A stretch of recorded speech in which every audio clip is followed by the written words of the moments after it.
বন্ধুরা, তো সপ্তমীর দিন সকালবেলা বেরিয়ে পড়েছিলাম পুজো পরিক্রমার উদ্দেশ্যে।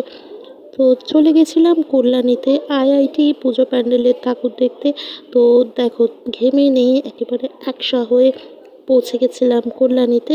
তো লাইটিং না থাকলেও তবু প্রতিমা দেখতে এত দূরে গেছি, মোটামুটি হালকা ফুলকা ভিড় ভালোই ছিল। এখানের মূল আকর্ষণ কিন্তু লাইটিংটাই, রাতের অন্ধকারে যে লাইটিংটা সেটাই মোটামুটি ভালো লাগে। কিন্তু তবুও যেহেতু বাড়ি থেকে দূর, বেরিয়ে পড়েছিলাম একদম সকাল সকাল এই পূজা মণ্ডপটা দেখতে। সুন্দর থার্মোকল আর কাঠের ছোট ছোট চামচ দিয়ে সুন্দর করে সাজানো। এই যে এইগুলো দেখছো, এগুলো থার্মোকল আর কাঠের চামচের মাধ্যমে পুরো পুজো মণ্ডপটা সাজানো। আর এখানে যে দুর্গা প্রতিমার মূল আকর্ষণ এবারে, সেটা হচ্ছে সোনায় মোড়া দুর্গা প্রতিমা। মোটামুটি সোনার অলংকারে একেবারে সুসজ্জিত দুর্গা প্রতিমা।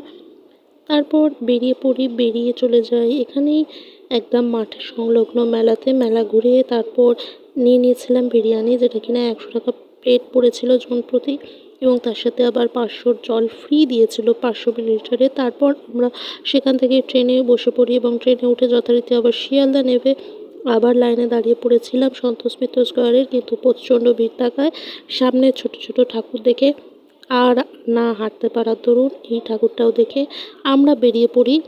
এবং এই যে এই ঠাকুরটাও খুব সুন্দরই করেছিল, খুব ভালো করেছিল। এটা কোন ঠাকুর শিয়ালদার সেটা আমি বলতে পারছি না, আমি নাম ভুলে গেছি, তার জন্য অত্যন্ত দুঃখিত। তো চলো আজকের ভিডিও এখানেই শেষ করি, দেখা হচ্ছে পরের ভিডিওতে। টাটা।